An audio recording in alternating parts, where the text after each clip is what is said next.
Hello, जय हिंद बच्चों। कैसे हैं आप सब? आशा करते हैं आप लोग अच्छी तरह से घर पर रहकर पढ़ाई कर रहे होंगे। तो आइए बच्चों, आज की कक्षा को शुरुआत करते हैं हम लोग। विस्तृत उत्तरीय प्रश्न, ठीक है। आप लोगों के पास देखिए चैप्टर नंबर 6 है, धर्म, नैतिकता और प्रथाएं।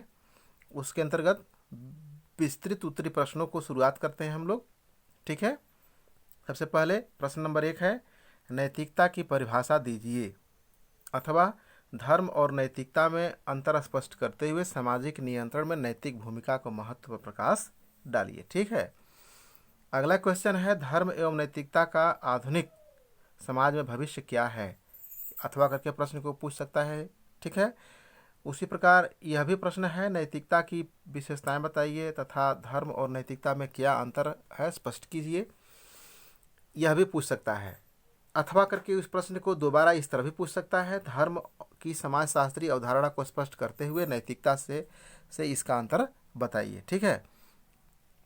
इस तरह से जितना भी प्रश्न है, ये सभी प्रश्नों का उत्तर एक ही होगा जो इस तरह से है। आइए देखते हैं, ध्यान से समझते हैं, समझने का प्रयास करते हैं, ठीक है बच्चों। आइए शुरू करते हैं।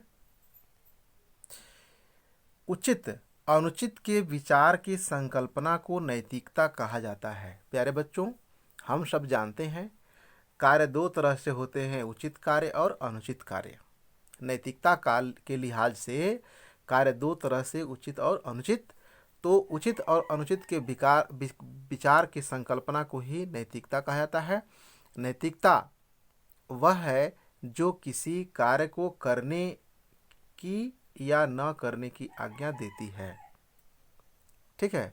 नैतिकता में यह भाव भी समाहित है कि अमुक कार्य अनुचित है, अतः उसे नहीं करना चाहिए। नैतिक गुणों से भरपूर या नैतिक गुणों से संपन्न व्यक्ति जो है, वह किसी कार्य को उचित और अनुचित का ख्याल रखते हुए ही करता है, और अनुचित कार्य को वह समझता है कि यह कार्य नहीं करना चाहिए, और उचित कार्य को समझता है कि उसे उस कार्य को करना चाहिए, ठीक है। आगे देखते हैं, नैतिकता का आधार पवित्रता, न्याय और सत्य होते हैं। अंतरात्मा की आवाज़ ही नैतिकता कहलाती है, क्योंकि अंतरात्मा जो है हमारी बताती है कि कोई भी व्यक्ति अंतरात्मा की आवाज़ को सुनने के बाद ही किसी कार्य की उचित और अनुचित का अंदाज़ा लगाता है और उसी के अनुसार कार्य को करता है, ठीक है। नैतिकता के मूल्यों को सामाजिक स्वीकृति प्राप्त होती है। नैतिकता के मूल्य जो होते हैं, ठीक है, जो उसके मानदंड होते हैं, वे सब उन सबों को सामाजिक स्वीकृति प्राप्त होती है, और इसका पालन करना प्रत्येक व्यक्ति का पावन कर्तव्य बन जाता है। क्योंकि नैतिक गुण ऐसे होते हैं जो किसी भी व्यक्ति को करने के लिए बाध्य करता है, ठीक है।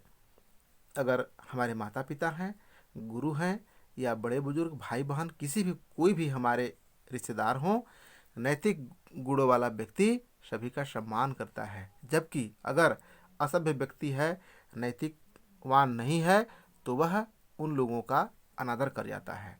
इसलिए प्यारे बच्चों, हम सभी को नैतिक गुणों का ख्याल रखते हुए अपने नैतिकता का पालन करना चाहिए और अपने नैतिक गुणों का समावेश करना चाहिए अपने आप में, ठीक है। नैतिकता का वास्तविक अर्थ जानने के लिए हमें उसकी विभिन्न परिभाषाओं को ज्ञान करना होगा या जानना होगा, और विभिन्न समाजशास्त्रियों ने नैतिकता की परिभाषाओं को इस तरह से स्पष्ट किया है। आइए देखते हैं, ठीक है। नैतिकता का परिभाषा जो हमारे हैं मैकाइवर एवं पेज के अनुसार, ठीक है।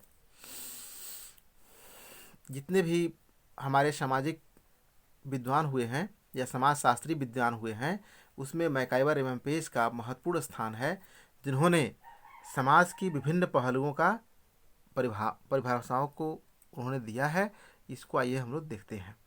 नैतिकता का तात्पर्य नियमों की उस व्यवस्था से है जिसके द्वारा व्यक्ति का अंतःकरण अच्छे और बुरे का बोध करता है, ठीक। आगे है किंग्सले डेविस के अनुसार। किंग्सले डेविस ने महोदय ने कहा है, नैतिकता कर्तव्य की भावना पर अर्थात उचित व अनुचित पर बल देती है और उसी अनुसार कार्य करने को बाध्य करती है। जिस बर्ट महोदय ने लिखा कि नैतिक नियमों की वह व्यवस्था है जो अच्छे और बुरे से संबद्ध है तथा जिसका अनुभव अंतरात्मा द्वारा किया जाता है। नैतिकता आचार संहिता का दूसरा नाम है। आचार संहिता का उल्लंघन नैतिकता का उल्लंघन माना जाता है, जिसे समाज बुरा समझता है, जिसको समाज अमान्य स्वीकृति प्रदान करता है। ठीक है, अर्थात नैतिकता विश्व के सभी समाजों में विद्यमान होती है। अगर समाज के किसी भी तबका का व्यक्ति हो, विश्व के किसी भी कोने में निवास कर रहा हो, तो वहाँ पर सामाजिक गुणों और नैतिक गुणों का उनमें समावेश पाया जाएगा और वहाँ पर उन समाजों में भी विद्यमान रहेगी। प्रोफेसर कोपर के अनुसार नैतिकता के साथ व्यवहार के कुछ नियम जुड़े हैं, जैसे चोरी न करना, बड़ों का सम्मान करना। ठीक है, इसके अलावा चुगली न करना, परिवार का पालन पोषण करना, किसी की हत्या न करना तथा अविवाहित को यौन संबंध स्थापित न करना। नैतिकता अच्छाई और बुराई का बोध कराती है। नैतिकता के नियमों का उल्लंघन करने पर व्यक्ति का अंतःकरण धिक्कारता है। कोई भी व्यक्ति अगर नैतिकता का उल्लंघन करता है, अर्थात नैतिक गुणों को अगर पालन किए बगैर उचित और अनुचित का ख्याल रखते हुए अनुचित कार्यों को वह करता है, तो वह उसकी अंतरात्मा क्या करती है, उसको धिक्कारती है। नैतिकता के पीछे सामाजिक शक्ति होती है। नैतिकता व्यक्ति के अंतःकरण द्वारा उचित अनुचित का बोध कराती है। ठीक है, आइए देखते हैं अगला क्वेश्चन। ठीक है बच्चों, ये हो गया। अगला क्वेश्चन देखते हैं हम लोग। प्रथा का क्या अर्थ है? ठीक है, प्रथा का क्या अर्थ है? सामाजिक नियंत्रण में प्रथा की भूमिका के महत्व को स्पष्ट कीजिए। अथवा करके इस प्रश्न को दोबारा पूछ सकता है। सामाजिक नियंत्रण में प्रथाओं की भूमिका विवेचना कीजिए या प्रथा के 2 प्रकारों का उल्लेख करिए। इस तरह से इसका उत्तर इस तरह होगा। प्रथा का अर्थ, प्रथा सामाजिक जीवन का अभिन्न अंग है। समाज में कार्य करने की जो मान्यता प्राप्त विधियां होती हैं उन्हें प्रथा कहा जाता है। लोक रीतियां जब लंबे समय तक प्रचलन में रहने के पश्चात सामाजिक मान्यता प्राप्त कर लेती है तथा उसका हस्तांतरण अगले पीढ़ी तक होने लगता है, तब वे प्रथाएं बन जाती हैं। समाज में रहकर मनुष्य अपनी आवश्यकताओं को संतुष्टि के लिए नई नई विधियां खोजता है। ठीक है, धीरे धीरे इन विधियों को जन सामान्य का समर्थन मिल जाता है और यही विधियां निरंतर पुनरावृत्ति होने के बाद वह प्रथा का रूप ग्रहण कर लेती है। ठीक है, प्रथाएं समाज की धरोहर होती हैं जो जन्म जन्मांतर तक चलती रहती हैं। प्रत्येक समाज अपने सदस्यों से यह आशा करता है कि वे इस सामाजिक धरोहर को अक्षुण्ण बनाए रखें। आदिम समाज से लेकर वर्तमान जटिल समाज तक प्रथाओं को एक विशिष्ट स्थान प्राप्त है। प्रथाएं रूढ़िवादिता की पक्षधर हैं तथा नवीनता का विरोध करती है। ठीक है, आगे देखते हैं प्रथा की परिभाषा। प्रथाएं समाज द्वारा स्वीकृत कार्य करने की विधियों को कहा जाता है। इसका सही अर्थ जानने के लिए हमको परिभाषाओं को जानना होगा। तो आइए देखते हैं, जैसा कि हमने पीछे ही बताया था आप लोगों को अगले प्रश्न में भी, कि मैकाइवर एवं पेज जो हमारे प्रसिद्ध समाजशास्त्री हैं या विद्वान हैं, जिन्होंने सभी सामाजिक मुद्दों पर परिभाषा प्रदान किया है, तो प्रथा के मामले में भी उन्होंने परिभाषित दिया है। वह इस प्रकार है: सामाजिक रूप से स्वीकृत कार्य करने की विधि समाज की प्रथाएं हैं या समाज की प्रथाएं कही जाती हैं। आगे है लुंडबर्ग के अनुसार जनरीतियां जो कई पीढ़ियों तक चलती रहती हैं, वे औपचारिक मान्यता की एक मात्रा प्राप्त कर लेती है। क्या कर लेती है? एक मात्रा प्राप्त कर लेती है, वह प्रथाएं कहलाती है। फेयर चाइल्ड्स के अनुसार एक सामाजिक रूप से प्राधिकृत व्यवहार की विधि जो परंपरा से चलते एवं उसके तोड़ने की अस्वीकृति है में बाधित की जाती है। प्रथा के पीछे राज्य की शक्ति नहीं होती, जिससे न कानून रूप बनता है और न रूढ़ियों की स्वीकृति होती है।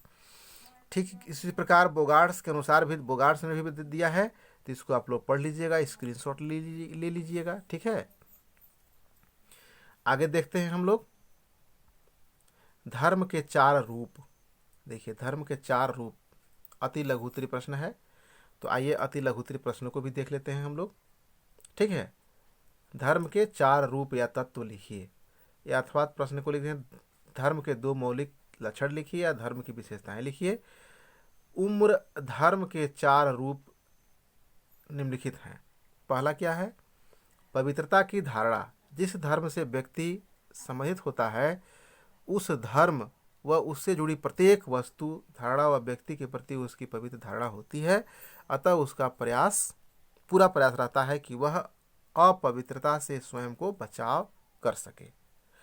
आगे है प्रार्थना, आराधना या पूजा। विशिष्ट धर्म से जुड़े व्यक्ति अपने मनोवांछित फल प्राप्त करने के लिए आने वाली विपदाओं से बचने हेतु अलौकिक शक्ति या धार्मिक देवी देवताओं की पूजा करता है और उसी आराधना और इष्ट को प्रसन्न करने का प्रयास करते हैं ताकि उसका सारा कार्य सुलभ हो सके। धार्मिक प्रतीक व सामग्री। विशेष धर्म के अपने अपने धार्मिक प्रतीक व सामग्री होती है, जिसके प्रत्येक व्यक्ति पवित्रता की सम्मान व भावना रखते हैं। जैसे हिंदुओं में मंदिर, गीता, रामायण आदि, मुस्लिमों में कुरान, मस्जिद आदि, ईसाइयों में चर्च, बाइबिल, क्रॉस, सिखों में गुरुद्वारा, गुरु ग्रंथ साहिब इत्यादि, ये जितने भी चीज़ें हैं वे सब मनुष्य एवं ईश्वर से संबंधित प्राप्त करते हैं। ठीक है, आगे है धार्मिक संस्करण। विभिन्न धर्मों के अंतर्गत उच्च व निम्न की स्थिति पाई जाती है, जिसे धार्मिक संस्करण पाया जाता है। ठीक है बच्चों, इस तरह से आप लोगों के लिए यह हो गया। आगे के प्रश्न को आप लोग बता देते हैं हम। समाज पर धर्म के कोई 4 प्रभाव लिखिए। तो आइए देखते हैं, इसका भी उत्तर देख लेते हैं हम लोग तेजी से। समाज पर कोई 4 प्रभाव लिखते हैं। धर्म समाजशास्त्री सद्कार्य की प्रेरणा देता है। मनुष्य समाज विरोधी कार्यों से हटकर सामाजिक नियमों का पालन करता है। इस प्रकार धर्म सामाजिक नियंत्रण का रक्षा कवच है। धर्म का सामाजिक जीवन में विशेष महत्व है, जो इस प्रकार है। निराशाओं को दूर करने में सहायक। इसमें देखते हैं, धर्म समय समय पर व्यक्तियों में उत्पन्न होने वाली निराशाओं और चिंता को दूर करने में सहायता प्रदान करती हैं और इस व्यक्ति को शांति प्रदान करती है। ठीक है, आगे है जीवन में निश्चितता लाना। धर्म जीवन में निश्चितता लाता है। यह समाज द्वारा स्वीकृत प्रथाओं और मान्यताओं को स्पष्ट करता है। ठीक है, आगे देखते हैं, मानव व्यवहार में नियंत्रण। मानव व्यवहार में नियंत्रण। धर्म जीवन में निश्चितता लाने के साथ साथ मानव व्यवहार पर नियंत्रण रखने में भी सहायक है। यह व्यक्ति की नैतिक कार्यों को करने से रोकता है। इस प्रकार यह व्यक्तियों व्यवहारों पर अनौपचारिक रूप से नियंत्रण रखने का महत्वपूर्ण साधन है। ठीक है बच्चों, इस तरह से आप लोगों के लिए यह क्वेश्चन हुआ। आज आप लोगों को मोस्ट इम्पोर्टेंट जो इस लेसन का जो क्वेश्चन था वे आप लोगों को मैंने सॉल्व करा दिया। आने वाले वीडियो में आप लोगों को इसका निश्चित उत्तरी प्रश्न और बहुविकल्पीय को सॉल्व करा दूंगा। ठीक है, और यह जो लेसन होगा वह अंत हो जाएगा। ठीक है बच्चों, ठीक है।